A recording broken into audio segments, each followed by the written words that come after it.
খবর শুনছেন দিনাজপুর সংবাদ চ্যানেল থেকে। আজ জানাবো পশ্চিমবঙ্গ দেশ বিদেশের বাছাই করা গুরুত্বপূর্ণ তাজা সংবাদ। খবর শুরুতে জানিয়ে দেব সংবাদ শিরোনাম, পরেই বিস্তারিত। কি নওশাদ ভাই, ভাঙড়ের বিধায়ককে বড় সার্টিফিকেট প্রশংসা করে কি বললেন শুভেন্দু? ধর্মতলায় ছাত্র বিক্ষোভে বিশৃঙ্খলা, 5 জন আটক। যুদ্ধের আজ সমুদ্রে, ব্ল্যাক সিতে বাণিজ্যিক জাহাজে হামলা, ভারতীয় নাবিকের মৃত্যু, করা অবস্থান বিদেশ মন্ত্রকের। 70 জন চিহ্নিত হয়েছে, যারা কেউ ছাত্র নয়। ককরোচের মিছিলে সাংবাদিক নিগ্রহ, গুন্ডা দমন নিয়ে গর্জে উঠলেন শুভেন্দু। পুলিশকেও ছাড় নয় প্রশাসক শুভেন্দুর। মমতার আমলের নানা ঘটনায় একাধিক অফিসারকে সাসপেন্ড, নামের তালিকা চমকে দেবে। বড় খবর, জল্পনার মাঝেই ইস্তফা দিলেন কেন্দ্রীয় মন্ত্রী। সব দাবি মেনে নিয়েছে সরকার, অবস্থান তুলে নিল ককরোচ জনতা পার্টি। 44-এ মর্মান্তিক মৃত্যু, শারীরিক নির্যাতনের পর ছবি দিয়ে ব্ল্যাকমেল, নাম জড়িয়েছিল মহেশ ভাটের সঙ্গে। কে বলুন তো? পুলিশ আদালতের নিষেধাজ্ঞা উপেক্ষা করে নিট প্রতিবাদে মমতার মিছিল, মহিলা পুলিশকে ধাক্কা, আটক কুণাল বৈশানর। এরা নেপাল পাকিস্তানের গল্প বলে দেশকে ভাঙতে চায়। ছাত্র আন্দোলনের আড়ালে নাশকতার তথ্য দিলীপের। দাবাং নেতা এখন রকস্টার, প্রকাশ পেল দিলীপ ঘোষের গাওয়া ঝালমুড়ি গান। আন্দোলন এখন শুধুই ছাত্রদের নয়, অভিভাবকদেরও। ধর্মতলা কাণ্ড ও সেবাশ্রয় নিয়ে বিস্ফোরক নওশাদ সিদ্দিকী। বেলঘরিয়া স্টেশনে হকার উচ্ছেদে হাইকোর্টের স্থগিতাদেশ, স্বস্তিতে ব্যবসায়ীরা। আন্দোলনের নামে তাণ্ডব কলকাতায়, সাংবাদিক হেনস্থার প্রতিবাদে পথে নামছেন বিধায়করা। নিট আন্দোলনের মধ্যেই আরও একটি পরীক্ষার প্রশ্ন ফাঁসের অভিযোগ, বিক্ষোভ তুঙ্গে।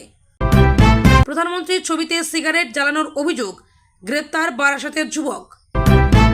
সাংবাদিক হেনস্থায় প্রতিবাদে শাসক দল, কালো ব্যাজ পরে প্রতিবাদে বিজেপি বিধায়করা। নিট বিতর্ক, কেন্দ্রীয় শিক্ষামন্ত্রীর ইস্তফায় 36 দিন পর আন্দোলন তুলল সিজেপি। একজোট হলে ক্ষমতাকেও নতজানু করা যায়, ধর্মেন্দ্র প্রধানের পদত্যাগে উচ্ছ্বসিত প্রকাশ রাজ থেকে প্রিয়াঙ্কা। ওরা কেউ ছাত্র নয়, পরীক্ষার যোগ্যতাই নেই। নিট বিক্ষোভের নামে তাণ্ডব নিয়ে বিস্ফোরক সুকান্ত মজুমদার। এই প্রজন্ম হুকুম চায় না, আলোচনা চায়, মোহন ভাগবত। বিধানসভায় রণংদেহী মেজাজ, কুণাল ঘোষের বিরুদ্ধে বড় পদক্ষেপ।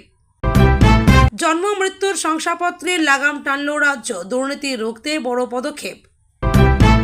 দাবির জয়, যন্তর মন্তরে আন্দোলন তুলে নিল সিজেপি, বাড়ি ফেরার নির্দেশ।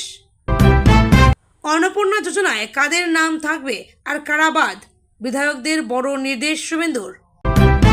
এতক্ষণ শুনছিলেন সংবাদ শিরোনাম, এখন আসছি বিস্তারিত খবরে। বাম বিধায়ক মোস্তাফিজুর রহমানের পর এবার বিধানসভায় দাঁড়িয়ে আইএসএফ বিধায়ক নওশাদ সিদ্দিকীর প্রশংসা শোনা গেল মুখ্যমন্ত্রী শুভেন্দু অধিকারীর গলায়। বিধানসভায় উপস্থিতির নিরিখে ভাঙড়ের বিধায়ক যে বাকিদের থেকে এগিয়ে এদিন বক্তৃতা দেওয়ার সময় তা বাকি বিধায়কদের মনে করিয়ে দিয়েছেন শুভেন্দু। রাজ্যে পরিবর্তনের পরে নওশাদের নিজের বিধানসভা এলাকায় যেতেও সমস্যা হচ্ছে না বলে দাবি করেছেন মুখ্যমন্ত্রী। বাজেট অধিবেশনের সমাপ্তি উপলক্ষে এদিন বিধানসভায় বক্তব্য রাখতে গিয়ে মুখ্যমন্ত্রী বলেন, কোন দলের কতজন বিধায়ক তা গুরুত্বপূর্ণ নয়। বিধানসভায় বিরোধীদেরই বলার জন্য মোট বরাদ্দ সময়ের অর্ধেক বরাদ্দ করা হবে। শুভেন্দু অধিকারী বলেন, ভিন্ন ভিন্ন বিরোধী দল নিয়ে বিরোধী সমষ্টি তৈরি হয়েছে। শাসক ও বিরোধী সব বিধায়ককে ধন্যবাদ জানাবো। নতুন বিধায়ক অনেকে নির্বাচিত হয়েছেন। এবার লাইভ বিধানসভা, এটা একটা গুরুত্বপূর্ণ অধ্যায়ের সূচনা। বিধানসভাকে প্রাণবন্ত করতে চাই, সংখ্যা কোনো বিষয় নয়। হাউস হলো বিরোধীদের, অর্ধেক সময়ে আপনাদের দেওয়া হবে। মুখ্যমন্ত্রী বলেন, বছরে অন্তত 80 থেকে 100 দিন বিধানসভার অধিবেশন হওয়া উচিত। একই সঙ্গে বিধানসভায় মন্ত্রীদের উপস্থিতি নিয়েও এদিন কড়া মনোভাব দেখিয়েছেন মুখ্যমন্ত্রী। শুভেন্দু বলেন, মন্ত্রীদের বিধানসভায় ঘর দেওয়া হয়েছে শুধু নেম প্লেট লাগানোর জন্য নয়। মন্ত্রীরা বিধায়কদের সঙ্গে দেখা করবেন, তাদের সমস্যা শুনবেন। অধিবেশন চালু থাকলে 7 জন মন্ত্রীকে উপস্থিত থাকতেই হবে, না হলে অধিবেশন স্থগিত করুন। বিধানসভায় বিধায়কদের উপস্থিতি দিয়ে দিন ওয়েবসাইটে। এক্ষেত্রে নওশাদ এগিয়ে, অনেককে বিধানসভায় দেখা যাচ্ছে না, ফলে তাদের এলাকা থেকে প্রশ্ন উঠছে, এখন তো সব লাইভ। এরপরই ভাঙড়ের বিধায়কের উদ্দেশ্যে মুখ্যমন্ত্রী বলেন, কি নওশাদ ভাই, সরকার বদলের পর ভাঙড়ে যেতে অসুবিধা হচ্ছে না তো? জবাবে মুখ্যমন্ত্রীর কথায় সম্মতি জানাতে দেখা যায় ভাঙড়ের বিধায়ককে। ধর্মতলায় ছাত্র বিক্ষোভ ঘিরে শুক্রবারের অশান্তির ঘটনায় বড় পদক্ষেপ করল কলকাতা পুলিশ। সূত্রের খবর, শনিবার বিকেলের মধ্যে 5 জনকে আটক করা হয়েছে। শুক্রবার বিধানসভায় মুখ্যমন্ত্রী শুভেন্দু অধিকারী বিক্ষোভের নামে হিংসা ও হামলায় জড়িতদের বিরুদ্ধে কঠোর ব্যবস্থা নেওয়ার কথা জানিয়েছিলেন। তার পরদিনই এই পুলিশি পদক্ষেপ সামনে এলো। শুক্রবার ধর্মতলা ডরিনা ক্রসিং এলাকায় বিক্ষোভ চলাকালীন আচমকাই উত্তেজনা ছড়িয়ে পড়ে। পরিস্থিতি নিয়ন্ত্রণে পুলিশ হস্তক্ষেপ করলে বিক্ষোভকারীদের একাংশের সঙ্গে সংঘর্ষের পরিস্থিতি তৈরি হয়। অভিযোগ, পুলিশকে লক্ষ্য করে জুতো ও জলের বোতল ছোড়া হয়। পরিস্থিতি সামাল দিতে পুলিশ লাঠিচার্জও করে। এই অশান্তির মধ্যে খবর সংগ্রহ করতে গিয়ে নিগ্রহের শিকার হন একাধিক সাংবাদিক। ঘটনার পর থেকেই দোষীদের দ্রুত চিহ্নিত করে ব্যবস্থা নেওয়ার দাবি উঠতে শুরু করে। মুখ্যমন্ত্রীও স্পষ্ট জানান, যারা আইন হাতে তুলে নিয়েছে তাদের বিরুদ্ধে কড়া পদক্ষেপ করা হবে। শনিবার বিধানসভায় বক্তব্য রাখতে গিয়ে 5 অভিযুক্তের নামও উল্লেখ করেন শুভেন্দু অধিকারী।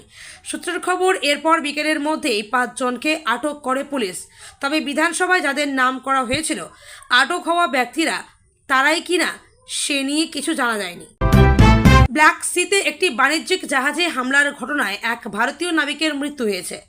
এই ঘটনায় গভীর উদ্বেগ প্রকাশ করেছে ভারতের বিদেশ মন্ত্রকের পক্ষ থেকে জানানো হয়েছে, আন্তর্জাতিক জলপথে চলাচলকারী গাড়ি বাণিজ্যিক জাহাজের ওপর হামলা কোনোভাবেই গ্রহণযোগ্য নয় এবং এই ধরনের ঘটনা বিশ্ব বাণিজ্য ও সমুদ্র নিরাপত্তার জন্য গুরুতর হুমকি তৈরি করেছে।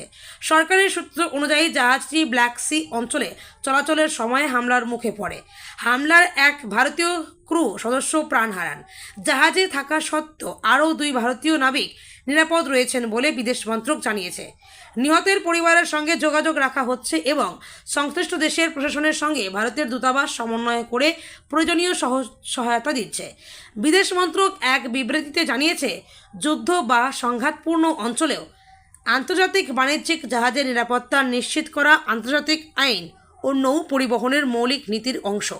এই ধরনের হামলা শুধু নিরীহ নাবিকদের জীবনকেই ঝুঁকির মুখে ফেলে না, বরং বৈশ্বিক সরবরাহ শৃঙ্খল ও আন্তর্জাতিক বাণিজ্য বড় প্রভাব ফেলতে পারে। ভারত সরকার ঘটনার পূর্ণাঙ্গ তদন্ত এবং দায়ীদের বিরুদ্ধে যথাযথ পদক্ষেপের দাবি জানিয়েছে। পাশাপাশি সংঘাতপূর্ণ সমুদ্র পথে চলাচলকারী বাণিজ্যিক জাহাজের নিরাপদ জোরদারের জন্য আন্তর্জাতিক মহলকে কার্যকর ব্যবস্থা নেওয়ার আহ্বানও জানানো হয়েছে।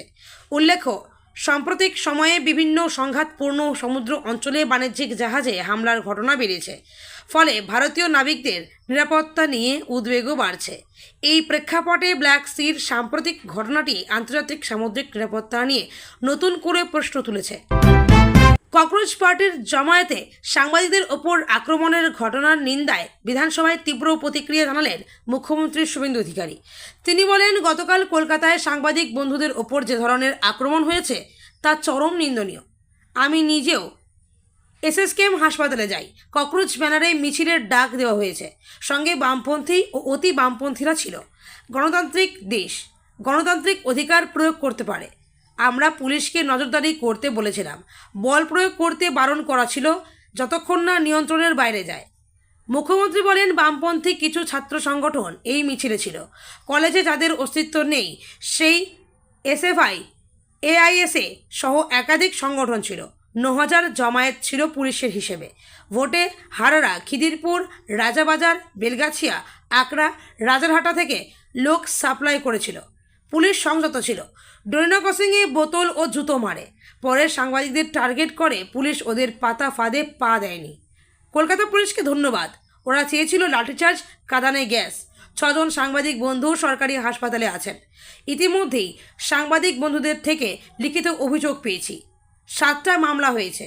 গুন্ডা দমন আইন যা সম্প্রতি বিধানসভায় পাশ হয়েছে তা যুক্ত হয়েছে। রাহি হালদার সহ অনেকে মামলা করেছেন।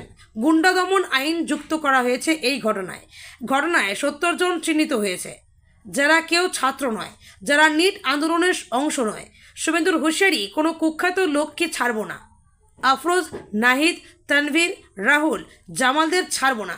এমন ব্যবস্থা নেব যে এদের 3 পুরুষ মনে রাখবে। এই জন্যই আইন এনেছিলাম। সাংবাদিকদের উপর আক্রমণের নিন্দা করছি। লাঞ্চে বুকে ব্যাচ লাগিয়ে আম্বেদকর মূর্তির নিচে কর্মসূচি নিয়েছেন বিধায়করা। শুক্রবারের ঘটনায় মোট 7টি এফআইআর দায়ের হয়েছে বলে বিধানসভায় শুভেন্দু জানান। মিছিলের নামে বেআইনি জমায়েত থেকে অপরাধ সংগঠিত করা, অশান্তি ছড়ানো, সরকারি কর্মীদের কাজে বাধা দেওয়া এবং তার সাথে মারধর করা, রাস্তা অবরোধ করা, শান্তি বিঘ্নিত করার উদ্দেশ্যে উস্কানি ও বিদ্বেষ ছড়ানো, সরকারি আদেশ অমান্য করা, একই উদ্দেশ্য নিয়ে একাধিক ব্যক্তির অপরাধ সংগঠিত করা, মূলত এই সমস্ত ধারায় মামলা রুজু করেছে পুলিশ। পুরনো ঘটনায় এবার পুলিশ আধিকারিকদের বিরুদ্ধে কড়া পদক্ষেপ। একাধিক অফিসারকে সাসপেন্ডের ঘোষণা মুখ্যমন্ত্রীর। পূর্ববর্তী সরকারের আমলে পুলিশি ক্ষমতার অপব্যবহারের অভিযোগ তুলে একাধিক পুলিশ আধিকারিকের বিরুদ্ধে কড়া প্রশাসনিক পদক্ষেপের ঘোষণা করলেন মুখ্যমন্ত্রী শুভেন্দু অধিকারী। শনিবার বিধানসভায় তিনি জানান, 2021 থেকে 2026 সালের বিভিন্ন ঘটনায় প্রাথমিক তদন্তের ভিত্তিতে কয়েকজন পুলিশ অফিসারকে সাসপেন্ড করার সিদ্ধান্ত নিয়েছে স্বরাষ্ট্র দপ্তর। পাশাপাশি কয়েকটি ক্ষেত্রে ফৌজদারি মামলাও দায়ের নির্দেশ দেওয়া হয়েছে। মুখ্যমন্ত্রী প্রথমে উত্তর দিনাজপুরের কালিয়াগঞ্জে 9ম শ্রেণীর এক ছাত্রের খুনের ঘটনার প্রসঙ্গ তোলেন। তার অভিযুক্তের গ্রেপ্তারের দাবিতে আন্দোলনের সময় পুলিশ বল প্রয়োগ করে এবং সেই ঘটনার জেরে রাজবংশী যুবক মৃত্যুঞ্জয় বর্মনের মৃত্যুর জন্য দায়ী তৎকালীন এসআই হোসেনকে সাসপেন্ড করা হয়েছে। তার বিরুদ্ধে এফআইআর দায়েরের নির্দেশও দেওয়া হয়েছে। প্রয়োজন হলে আরও কঠোর পদক্ষেপ নেওয়া হবে বলেও জানান তিনি। এরপর অবসরপ্রাপ্ত আইপিএস অফিসার পঙ্কজ দত্তকে বটতলা থানায় দীর্ঘক্ষণ আটকে রেখে হয়রানির অভিযোগের প্রসঙ্গ তুলে মুখ্যমন্ত্রী বলেন, এই ঘটনার তদন্তকারী অফিসার এসআই সাধন দাস এবং তৎকালীন আইসি সুবর্ণ দত্তকে সাসপেন্ড করা হয়েছে। তার দাবি, রাজনৈতিক নির্দেশেই ওই পদক্ষেপ করা হয়েছিল।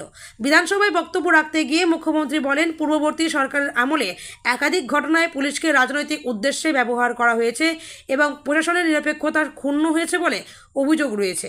সেই সব অভিযোগ এখন একে একে খতিয়ে দেখা হচ্ছে। যেসব ক্ষেত্রে প্রাথমিক তদন্তে দায়িত্বে গাফিলতি, ক্ষমতার অপব্যবহার বা আইন প্রয়োগের পক্ষপাতিত্বের ইঙ্গিত মিলছে, সেখানে সংশ্লিষ্ট আধিকারিকদের বিরুদ্ধে প্রশাসনিক ব্যবস্থা নেওয়া হচ্ছে। নিট প্রশ্নপত্র ফাঁস ইস্যুতে উত্তাল দিল্লি। কেন্দ্রীয় শিক্ষামন্ত্রী ধর্মেন্দ্র প্রধানের ইস্তফার দাবিতে পথে আন্দোলনে নেমেছে যুব সমাজ। সেই সময়েই হঠাৎ এলো ইস্তফার খবর। শিক্ষামন্ত্রী নন, ইস্তফা দিলেন রেল প্রতিমন্ত্রী রবনীত সিং বিট্টু। শুক্রবার তিনি কেন্দ্রীয় প্রতিমন্ত্রী পদ থেকে ইস্তফা দেন। রাষ্ট্রপতি ভবনের প্রেস বিজ্ঞপ্তি অনুযায়ী রাষ্ট্রপতি দ্রৌপদী মুর্মুর কাছে ইস্তফা জমা দেন কেন্দ্রীয় রেল প্রতিমন্ত্রী রবনীত সিং বিট্টু। সংবিধানের 75 ধারা অনুযায়ী ও প্রধানমন্ত্রী নরেন্দ্র মোদীর পরামর্শ অনুযায়ী রাষ্ট্রপতি সেই ইস্তফা গ্রহণও করেন। কেন হঠাৎ ইস্তফা? গত 21শে জুন রাজ্যসভায় রবনীতের সাংসদ পদের মেয়াদ শেষ হয়ে গিয়েছে। কংগ্রেস নেতা কেসি বেণুগোপাল সাংসদ পদ ছাড়ার পর 2024 সালের আগস্ট মাসে রাজস্থান থেকে বিজেপির রাজ্যসভার সাংসদ হন বিট্টু। সেই থেকেই তিনি কেন্দ্রীয় মন্ত্রিসভার সদস্য ছিলেন। সূত্রের খবর, বিট্টুর কেন্দ্রীয় মন্ত্রী পদ ছাড়ার নেপথ্যে রয়েছে আসন্ন পাঞ্জাব বিধানসভা নির্বাচন। আগামী বছর 2027 সালে পাঞ্জাবের নির্বাচন, সেখানেই নজর দিতে চান বিট্টু। সেই কারণে ইস্তফা। কেন্দ্রীয় প্রতিমন্ত্রীর দায়িত্ব পালন করার সুযোগ দেওয়ার জন্য প্রধানমন্ত্রী নরেন্দ্র মোদী ও রাষ্ট্রপতি দ্রৌপদী মুর্মুকে ধন্যবাদ জানান তিনি। বিজেপির পরিকল্পনা, এবারের পাঞ্জাব নির্বাচনে শিরোমণি আকালি দলের সঙ্গে জোট বাঁধবে না বিজেপি। তারা একাই লড়বে বলে জানিয়েছে। 2022 সালের বিধানসভা নির্বাচনে 117টি আসনের মধ্যে মাত্র 2টি আসনে জয়ী হয়েছিল বিজেপি। আম আদমি পার্টি 92টি আসন জিতে সরকার গড়ে। উল্লেখ্য, রবনীত সিং বিট্টু পাঞ্জাবের প্রাক্তন মুখ্যমন্ত্রী তথা কংগ্রেস নেতা রিয়ন্ত সিংয়ের নাতি। কংগ্রেসের 3 বারের সাংসদ ছিলেন তিনি। 2024 সালে লোকসভা নির্বাচনের আগে বিজেপিতে যোগ দেন। লোকসভা নির্বাচনে প্রার্থী হলেও কংগ্রেসের অমরিন্দর সিং রাজার কাছে হেরে যান। ভারতের রাজনৈতিক প্রেক্ষাপটে এক সম্পূর্ণ অভূতপূর্ব এবং ঐতিহাসিক ঘটনার সাক্ষী থাকল গোটা দেশ। দীর্ঘ 1 মাসেরও বেশি সময় ধরে চলা এক তীব্র ও সংঘবদ্ধ ছাত্র আন্দোলন অবশেষে তার কাঙ্ক্ষিত লক্ষ্যের মুখ দেখল। নয়াদিল্লির প্রাণকেন্দ্র এবং বহু ঐতিহাসিক গণবিক্ষোভের পীঠস্থান যন্তর মন্তরে চলা এই নিরবিচ্ছিন্ন বিক্ষোভের অবসান ঘটানোর কথা ঘোষণা করেছে ককরোচ জনতা পার্টি। কেন্দ্রীয় সরকারের তরফ থেকে তাদের সমস্ত প্রধান ও আবশ্যিক দাবি দাওয়া মেনে নেওয়ার পরই এই অত্যন্ত গুরুত্বপূর্ণ সিদ্ধান্ত গ্রহণ করা হয়। বিশেষ করে কেন্দ্রীয় শিক্ষামন্ত্রীর পদত্যাগের মতো এক বিশাল রাজনৈতিক পরিবর্তনের পরেই এই চলমান আন্দোলন অবিলম্বে প্রত্যাহারের কথা ঘোষণা করা হয়েছে। এই ঘটনাটি দেশের গণতান্ত্রিক অধিকার আদায়ের দীর্ঘ লড়াইয়ের ইতিহাসে একটি নতুন মাইলফলক হিসেবে চিরকাল চিহ্নিত হয়ে থাকবে। দীর্ঘ 36 দিনের এই রোদ বৃষ্টি উপেক্ষা করে ক্লান্তিকর লড়াইয়ের পর অবশেষে পরম স্বস্তির নিঃশ্বাস ফেলেছেন হাজার হাজার প্রতিবাদী ছাত্রছাত্রী, তাদের অভিভাবক ও সাধারণ মানুষ। মূল দাবি এবং শিক্ষামন্ত্রীর ঐতিহাসিক পদত্যাগ। বলিউড বরাবরই দর্শকদের স্মরণীয় তারকা এবং অবিস্মরণীয় অভিনয় উপহার দিয়েছে, কিন্তু খ্যাতি ও সাফল্যের আড়ালে অনেক অভিনেতারই সংগ্রামে ভরা ব্যক্তিগত জীবন কাহিনী রয়েছে। এমনই এক কাহিনী হলো প্রবীণ অভিনেতা সুধীরের এবং তার পরিবারের সঙ্গে জড়িত অত্যন্ত বেদনাদায়ক এক অধ্যায়ের।